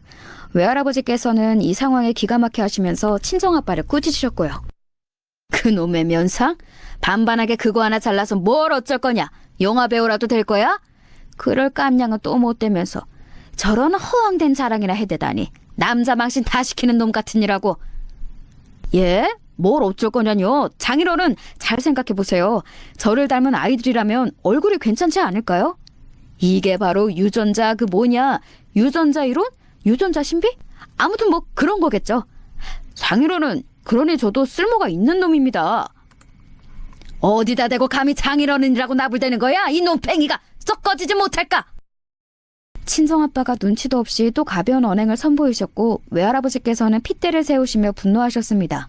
지켜보시던 외삼촌이 그때 나서서 간신히 외할아버지를 진정시키신 거였죠. 이러다 뒷목 잡으시겠다고 하면서 필사적으로 외할아버지를 말리는 동안 눈짓으로 친정엄마에게 얼른 가보라고 그랬답니다. 친정엄마는 침울하게 친정아빠의 손을 잡고 돌아셨었고요. 오늘은 준비 없이 찾아뵈어서 그랬던 것 같아요. 부디 이 사람 나쁘게만 보지 말아주세요. 누구보다 순수한 사람이라서 그런 거예요. 적응하시면 이 사람에 대해 이해가 되실 거고요. 하지만 모두가 나중에 이렇게 생각을 했다네요. 만약에 준비할 시간이 1년이 주어졌더라도 친정아빠라는 인물은 변함없이 가벼운 언행으로 자기 예비처가에 밉보일 사람이었다고요. 심지어는 발언의 당사자였던 친정엄마도 훗날 그렇게 생각하시게 되었으니 참담한 일입니다. 친정엄마가 마냥 해맑은 친정아빠의 손을 잡고 가신 이후에 이모가 외조부모님 두 분께 엄청 이야기를 쫑알쫑알 해대셨고 그 내용인 즉슨 친정엄마가 자꾸 저렇게 막 나가면 호적에서 아예 파버리라는 이야기였다네요. 이게 나중에 정말로 실현이 된 거였고요. 외조부모님이 친정아빠를 반대하신 이유는 분명하게 있었습니다. 그건 바로 외할아버지의 표현에 따르자면 친정아빠가 근본 없는 놈이셨기 때문입니다. 이게 좀 복잡한 부분인데 친정아빠에게는 세 분의 부친이 계셨습니다. 그러니까 저는 친할머니만 정확하게 계셨고 친할아버지는 계속 바뀌었던 것인데요. 어찌된 영문인가 잠시 따져보자면요. 친할아버니께서는 워낙 집이 가난하셨다네요. 그래서 15인가 16일 때 친척분의 손에 이끌려서 머나먼 곳에 다른 집으로 가게 되셨고요. 사실상 그 친척분이 친할머니를 얼마간의 돈을 받고 다른 집에 팔아넘기신 셈이었죠. 그 집에서 일이나 하고 살라고 말입니다. 친할머니께서는 며칠 그곳에 버티시다가 대범하게도 어느 새벽에 도망을 가셨어요. 그 이후로 아무 곳이나 전전하며 어떻게든 살아가셨다는데요. 나이가 들면서 미모에 꽃이 피기 시작하셨죠. 주변에서 언제부터인가 너 어여쁘다 이런 소리를 해온 것에 친할머니는 그 사실을 아셨다고 합니다. 그런데 여기서 친할머니는 참 독특한 사고방식을 펼치셨어요. 남자만 잘 꼬시면 편하게 먹고 잘 걱정 없이 살 수 있겠다고 생각을 하셨던 겁니다. 그런 생각을 하신 이후로는 남자들을 기웃거리며 사셨고요. 그러다가 아이가 생겨서 어떤 남자에게 정착을 하셨습니다. 결혼해서 딸 낳고 사셨어요. 그러다가 바람이 나셨습니다. 다른 남자와의 사이에서 아이까지 생겨버렸죠. 그 아이가 바로 제 친정 아빠이고요. 친할머니께서는 당연하다면 당연하게 이혼을 당하셨는데요. 딸도 빼앗기신 채 맨몸으로 이혼당해서 쫓겨나셨지만 친할머니께서는 새로 태어날 아기가 있었죠. 그 아기가 아들이라는 것에 바람났던 남자, 즉 친정아빠의 친부 지방에서 친할머니를 받아들여 주었습니다.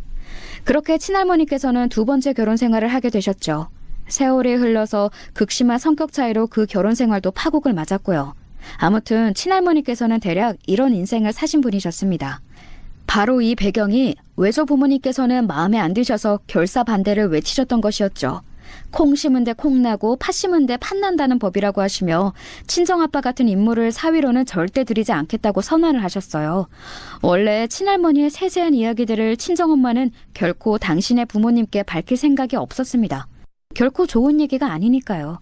그런데 친자매라고 믿고 터놓는다시고 이모한테 다 말을 하신 적이 있었는데 이모가 그걸 다 외조부모님께 일러바치셨던 거예요. 그것도 그냥 전하신 게 아니었죠. 양념 쳐서 조미료 팍팍 뿌려서 전달을 하셨어요. 그러니 친정아빠는 물론이고 그런 남자와 결혼하겠다고 우겨대는 친정엄마까지 외조부모님 눈에 미운 털 제대로 박히신 것이었습니다. 그럼에도 결국 친정부모님 두 분은 결혼을 강행하신 거였고요. 외조부모님께서는 자식 이기는 부모 없다는 말처럼 심하게 반대를 하셨던 것과는 달리 어느 정도 지원을 해주시며 도움을 주셨다고 합니다. 아마도 친정엄마가 특히 아들을 금세 낳으셨기 때문에 마음이 풀어주셨던 걸 수도 있어요. 제가 위로 오빠 하나가 있거든요. 이 친정오빠의 존재 덕분에 친정엄마는 외조부모님께 뭔가 내세울 거리가 생겼다고 합니다. 그런 와중에도 이모는 제 친정부모님을 못마땅하게 여기며 안 좋은 소리를 투덜거리셨고요. 아버지, 엄마, 자꾸 이렇게 두 분이 마음 약하게 구시니까 형부라고 칭하고 싶지도 않은 그 인간이 활개를 치는 거 아니에요.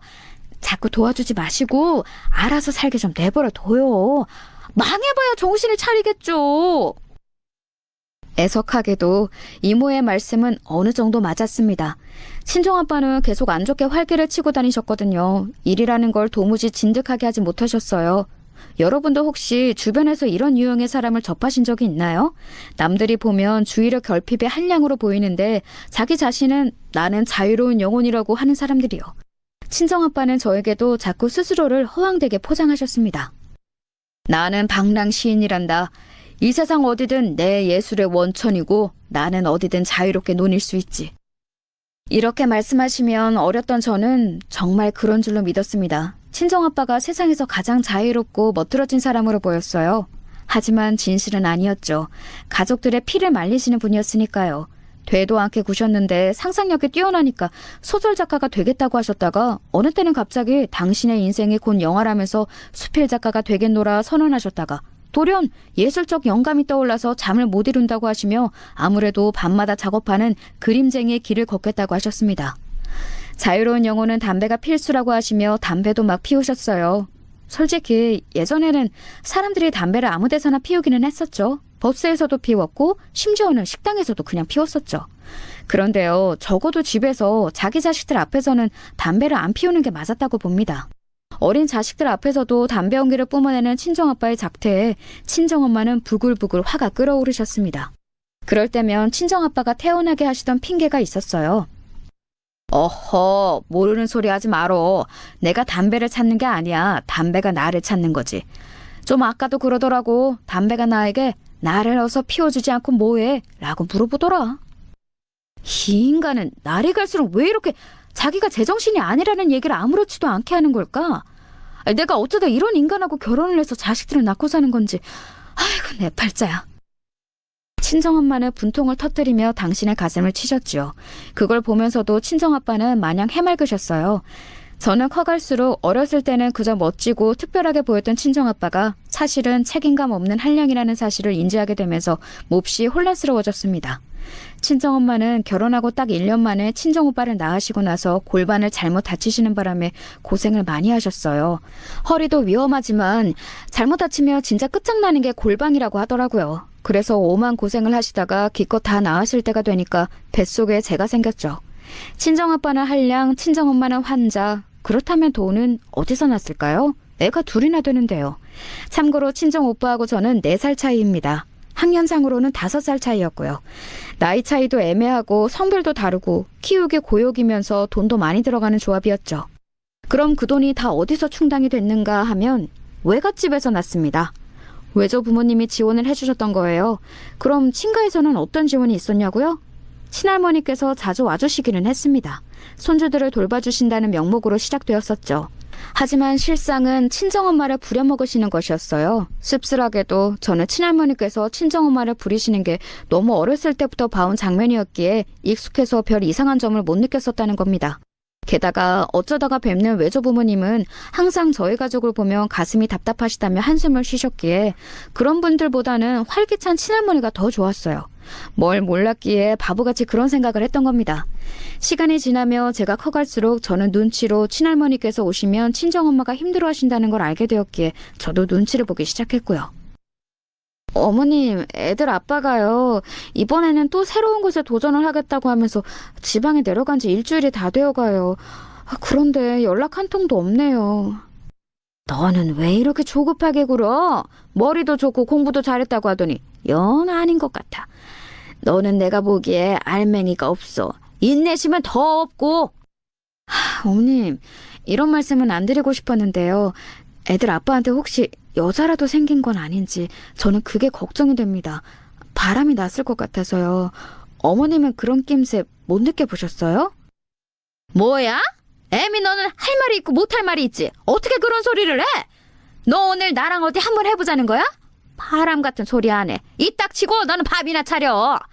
아, 그리고 소고기 좀 사 먹게. 네가 친정에다가 돈 좀 더 달라고 해라.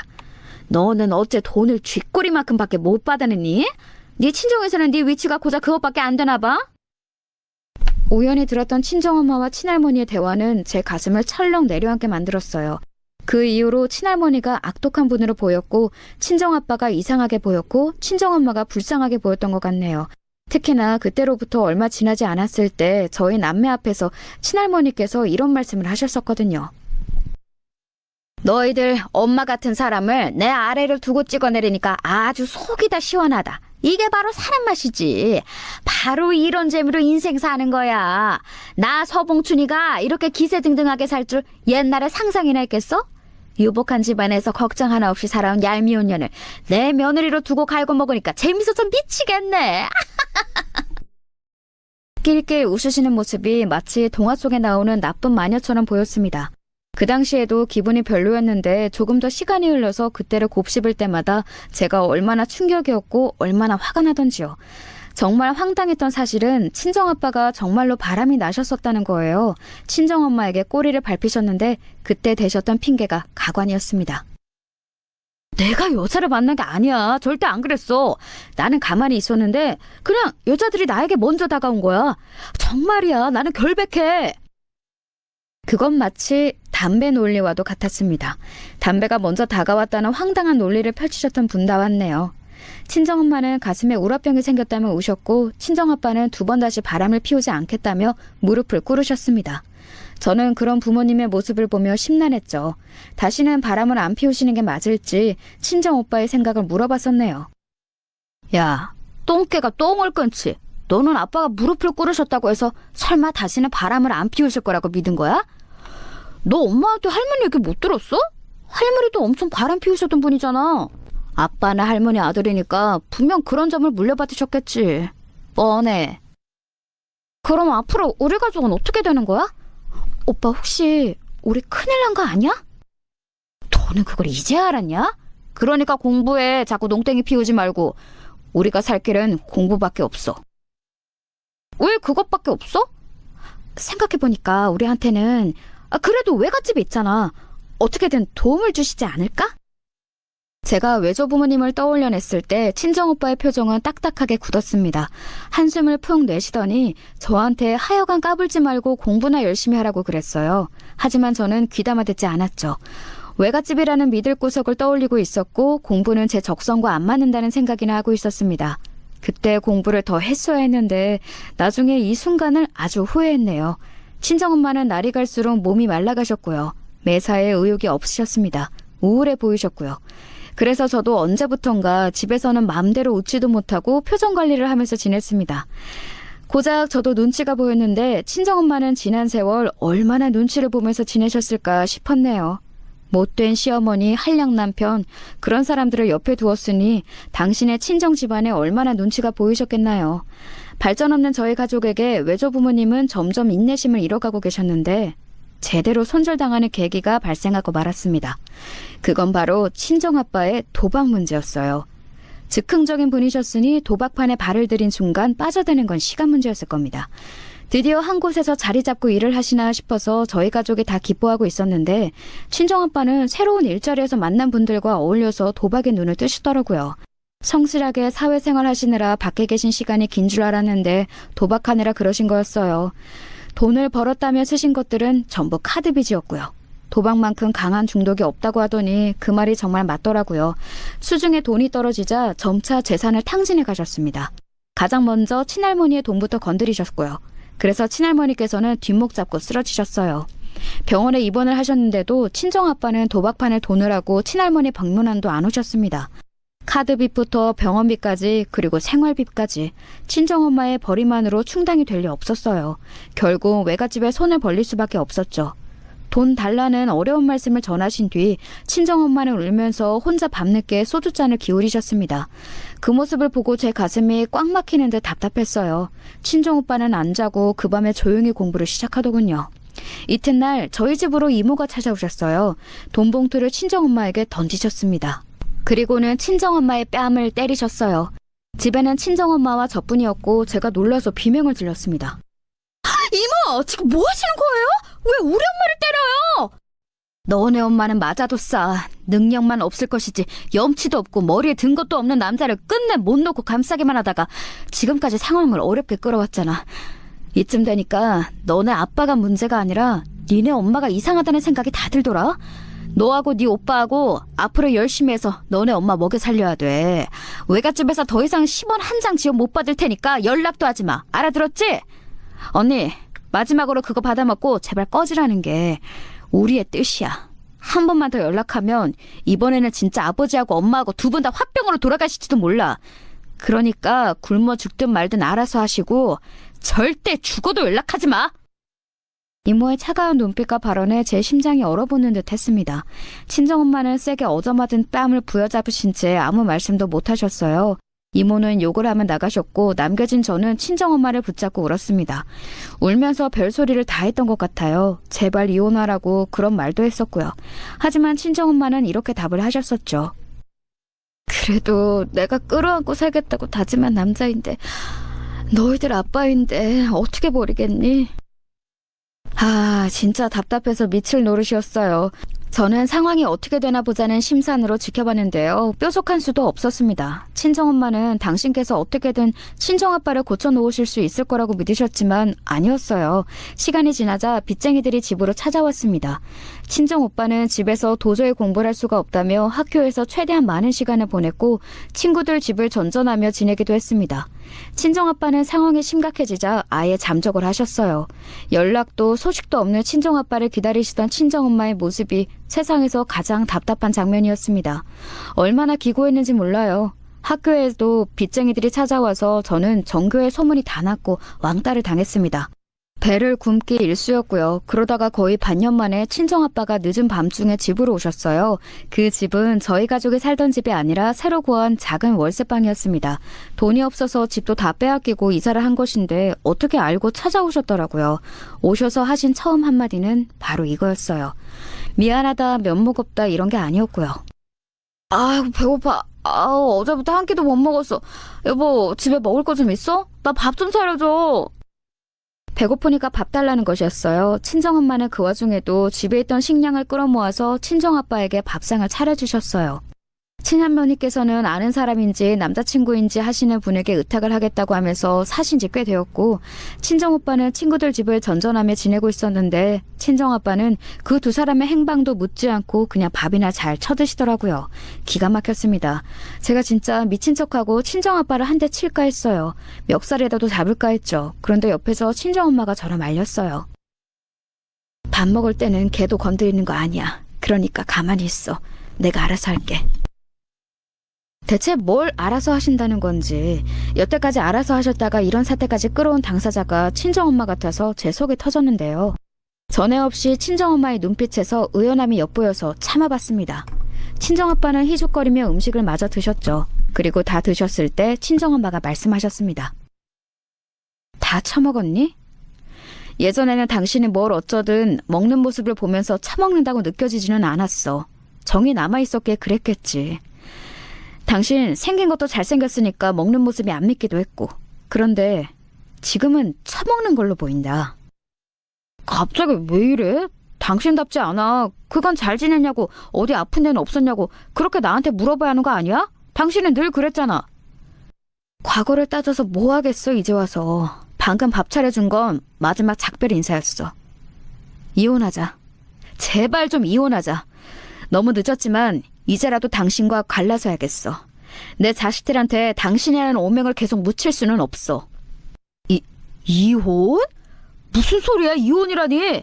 우리 검은머리가 팥불이 될 때까지 부부로 살기로 한 거 아니었어? 당신은 어떻게 변심을 해? 나는 납득 못해. 이혼 못해. 절대로 이혼 안 해줘. 머리가 꽃받친 친정아빠는 그런 순간에도 고작 그런 찌질한 말씀이나 뱉으셨습니다. 그리고는 이혼을 절대 안 해주겠다면서 도망다니기 시작하셨어요.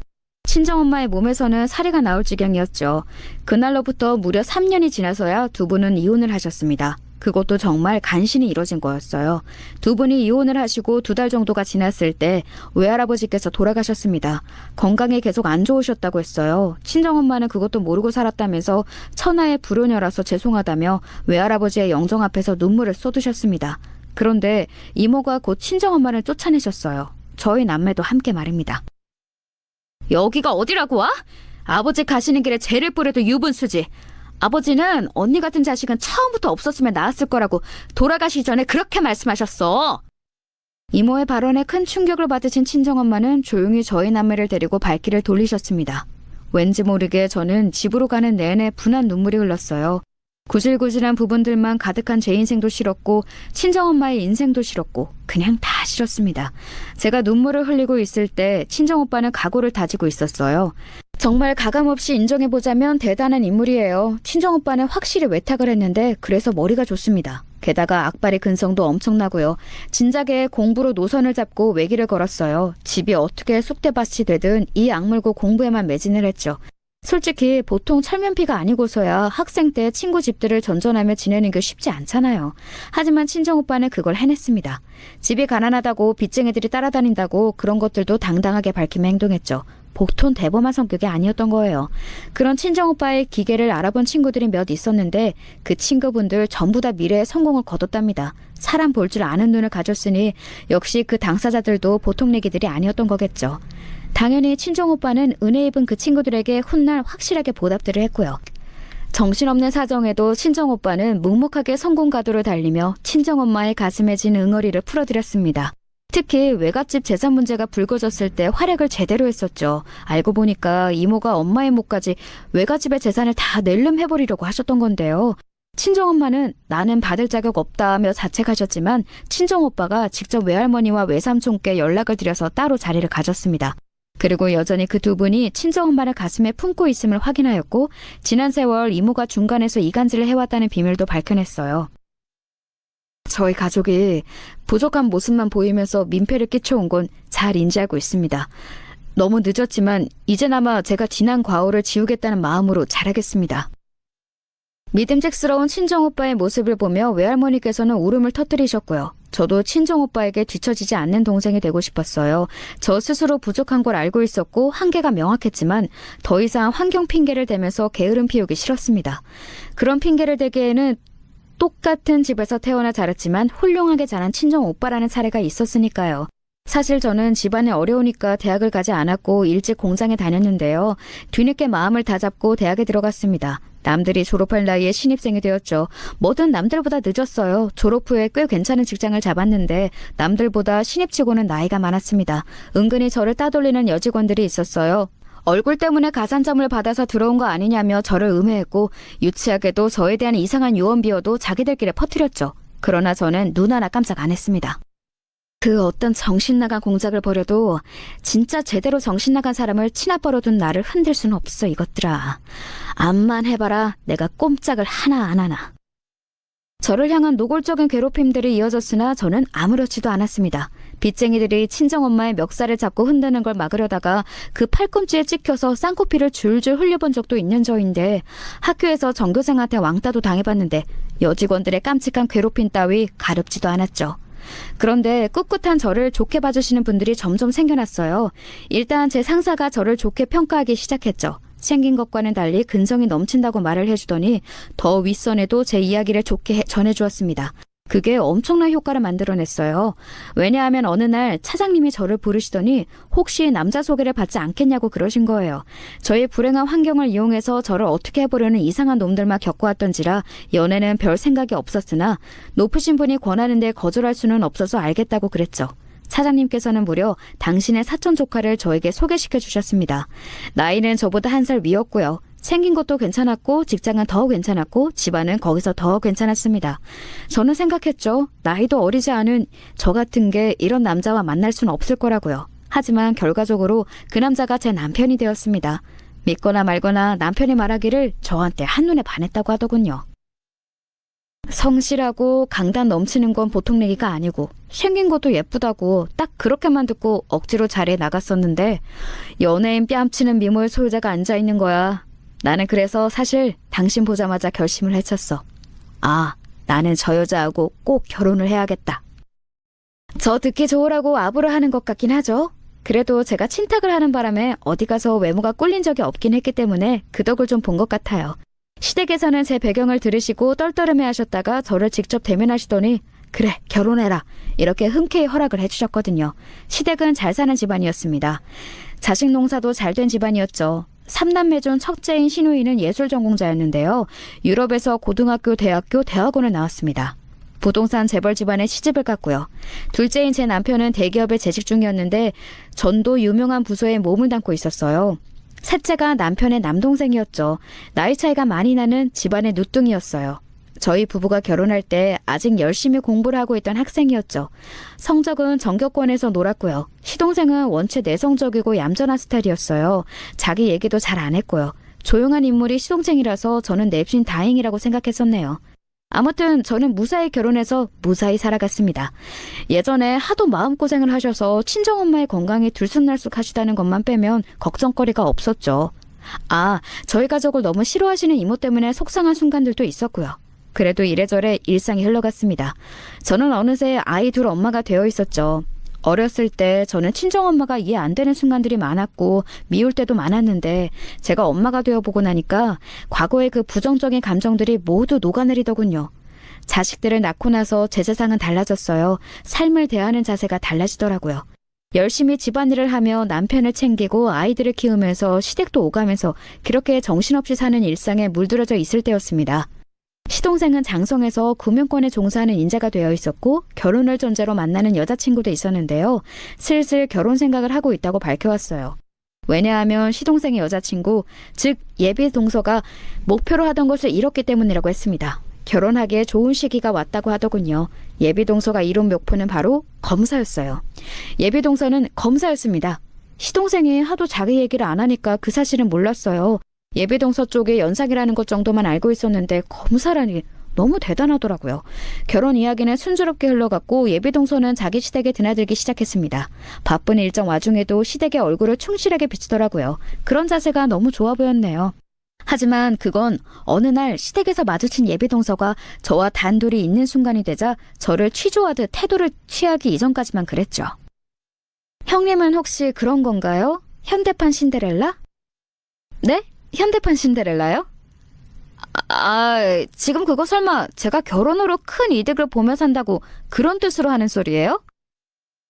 네, 맞아요. 전업주부로 지내신다고요? 친정에서 지원받으신 건 따로 없고 아주버님의 벌이에 의존해서 살고 계시네요? 그게 되간절 어째서 예비동서의 입에서 들어야 할 이야기인지 저로선 알 수가 없었습니다. 예비동서는 인상이 참 당차 보였어요. 커리어 우먼의 표본 같았습니다. 단정하지만 고급스러운 옷차림, 깔끔한 단발머리가 멋지더라고요. 입만 나불거리지 않으면 너무 좋은 사람이었는데 저로선 아쉬웠죠. 저는 현대판 신데렐라로 살아서 행복해요. 그리고 검사님을 제 동서로 두게 되어서 이것도 행복하고요. 정식으로 제 동서로 들어오면 그때는 기대해도 좋아요. 뭐라고요? 기대해도 좋다뇨? 그게 무슨 뜻이죠? 혹시 제 손윗동서가 되신다고 하셔서 서열로 저를 찍어내려 보시려는 건가요? 안 됐지만 그런 얕은 수는 통하지 않을 거라고 미리 말씀드리고 싶어요. 저는 그렇게 호락호락하지 않아서요. 저는 형님 같은 아무나가 아니랍니다. 저 검사예요, 검사. 대한민국 검사. 아이쿠, 정식으로 제 동서가 되면 엄청 잘해줄 준비가 되어 있다는 뜻이었는데 갑자기 왜 그렇게 엉뚱한 홍보를 하고 그러세요? 대한민국 검사님? 제가 난처한 듯 표정을 꾸며내며 말을 하자 예비동서는 민망해졌는지 헛기침을 하면서 얼른 자리를 피했습니다. 저는 남몰래 혀를 찼죠. 제까지 이렇게 잘난 저 검사직 달았으면 뭐랍니까? 파란만장한 제 인생의 깊이를 아직은 따라잡을 수 없었죠. 깐죽거리는 잘난 척쟁이가 제 동서가 되든 말든 저는 그건 시동생의 결혼이니까 알아서 될 일이라고 생각했어요. 그래서 남편이 저에게 예비동서가 마음에 드냐고 물어봤을 때도 그럼 이렇게 가벼이 대답하고는 말았죠.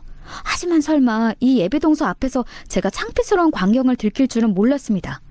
시댁과 가까운 대형마트에서 제가 장을 보고 있었어요. 뭐 좀 사가서 시댁에 들어갈 참이었거든요. 그런데 계산대 줄에 합류한 순간 누가 뒤에서 저를 잡아챘습니다. 무례한 손길에 놀라서 한마디 하려던 저는 얼어붙었죠. 그 사람은 바로 제 친정아빠였기 때문이에요. 우리 딸내미 여기서 이렇게 보는구나. 살다 보니 너를 이렇게도 만나네. 장 보러 왔어? 뭐 샀니? 아이고, 뭐 많이 산 것도 없네. 그럼 혹시 이 아빠 것도 결제해 줄래? 그것만 사기는 아쉽잖아. 갑자기 또 나타나셔서 왜 헛소리를 하세요? 작년에도 저 보셨잖아요. 찾아오셔서 돈 달라고 그러셨잖아요. 작년분이에요? 4년 전에도 오셨었죠? 염치도 없으신 거예요? 제발 그만 좀 하세요. 너는 어떻게 하나뿐인 아빠에게 이래도 매정할 수가 있어? 볼품없이 늙어버린 네 아빠가 불쌍하지도 않아? 네가 나에게 이런다면 별 수 없지. 내가 또 네 엄마를 찾아가는 수밖에. 아빠야말로 엄마가 불쌍하지도 않으세요? 아빠 때문에 화병 얻어서 지금까지도 고생하시며 사시는 분이에요. 엄마에게 제대로 뭐 하나 해주신 것도 없으면서 어쩜 그렇게 뻔뻔하세요? 나한테 너무 그러지 마라. 그때는 내가 어쩔 수가 없었어. 주변 사방에서 나를 가만두지 않아서 어쩔 수가 없었다고. 빚쟁이들 피해서 숨죽이며 같이 도망다니고 우리 그런 추억도 함께 나는 부녀 사이잖아. 네가 옛 추억을 봐서라도 나 좀 도와줘라. 응? 세상에 그런 끔찍했던 순간을 추억이라고 표현하시는 친정아빠 때문에 돌아버릴 지경이었습니다. 대형마트의 경비팀이 마침 주변을 돌고 있었기에 상황 정리에 도움을 주었어요. 친정아빠는 사라지셨지만 저는 주변의 쑥덕거림과 함께 남겨졌죠. 꿋꿋하게 계산을 하려고 하는데 문득 저를 보는 시선이 느껴져서 고개를 돌리자 옆옆 계산대 줄에 서 있는 예비동서의 모습이 보였어요. 예비동서 또한 시댁에 들리는 참에 이곳에서 장을 보던 중이었던 겁니다. 저와 눈이 마주치자 그쪽에서 피식 웃어 보였습니다. 다 맞다는 표시였죠. 저는 속으로 깊은 한숨을 쉬었네요. 보이고 싶지 않은 광경을 보이고 말다니. 예배동서는 태연하게 계산을 하고 먼저 가버렸고 저는 천천히 계산을 한 뒤 그날은 시댁에 가지 않았습니다. 머리가 너무 아팠거든요. 그리고 시누이 부부까지 전부 모이는 날이 잡혔어요. 시댁과 멀지 않은 고급 소갈비 식당이었습니다. 그곳에 가서 들은 건데 예비동서 집안과 상견례 날짜를 조율 중이라고 했어요. 저는 그렇구나 하면서 고개를 끄덕이고 있었는데 예비동서가 저를 빤히 보더라고요. 제가 웃으면서 입모양으로만 왜요? 이렇게 물었는데 갑자기 예비동서가 또렷한 목소리로 이렇게 말을 해왔습니다. 앞으로 긴장하시는 게 좋을 거예요. 제가 눈여겨보고 있거든요. 조심하세요. 이건 충고이자 조언이에요. 조심? 뭐를요? 제가 뭘 조심해야 하는데요? 글쎄요. 그건 본인이 더 잘 알고 계시지 않을까요? 아무튼 요지는 털어서 먼지 한 톨 안 나오는 사람은 없다는 거예요. 그러니까 저한테 털리지 않도록 조심하시라는 거예요. 저한테 잘 보이셔야 할걸요? 저를 향해서 묘한 눈빛을 보내왔어요. 눈썹도 찡긋하더군요. 마치 다 알고 있다는 표시 같았습니다. 저는 어색하게 웃었고 시댁 식구들은 전부 분위기가 싸하게 식어버렸어요. 그 반응들이 의외였는지 예비동서는 조금 당황한 눈치였고요.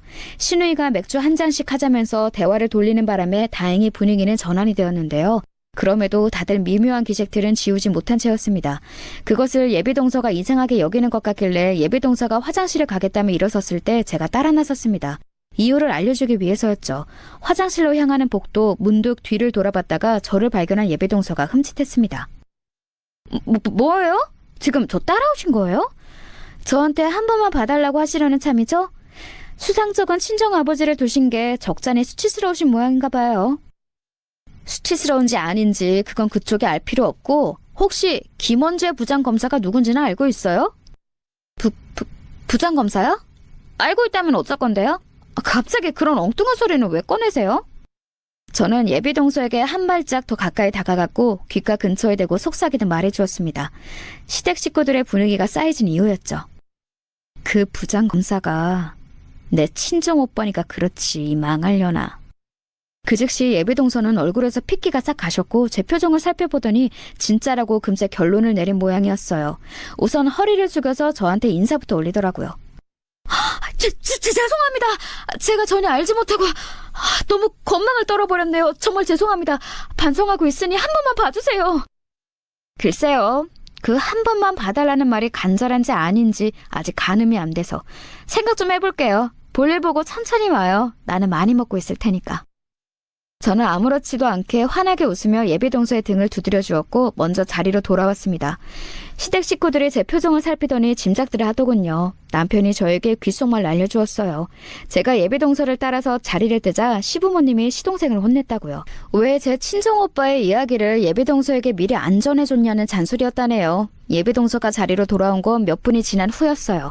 애써 웃음을 지어 보이던데 마치 부처님처럼 흔들림 없는 제 진짜 미소를 보고서는 의지가 꺾인 건지 그 이후로는 표정 관리도 잘 못하더라고요. 저는 이튿날 친정오빠에게 연락해서 단호히 말을 했습니다. 친정아빠 진짜로 정리할 때가 됐다고 말입니다. 그리고 몇 달 뒤 친정오빠에 의해서 친정아빠는 시설로 들어가게 되셨습니다. 복지시설이었으나 자의로 나올 수는 없는 곳이었죠. 그리고 그 예비동서는 결국 제 정식 동서가 되지 못했어요. 시동생하고 둘이 싸웠다는데 봉합이 안 돼서 헤어졌습니다. 그리고 시동생은 현재 새로운 연애를 시작한 상태예요. 결실을 맺을지 어떨지 좋은 마음으로 기다려보고 있답니다.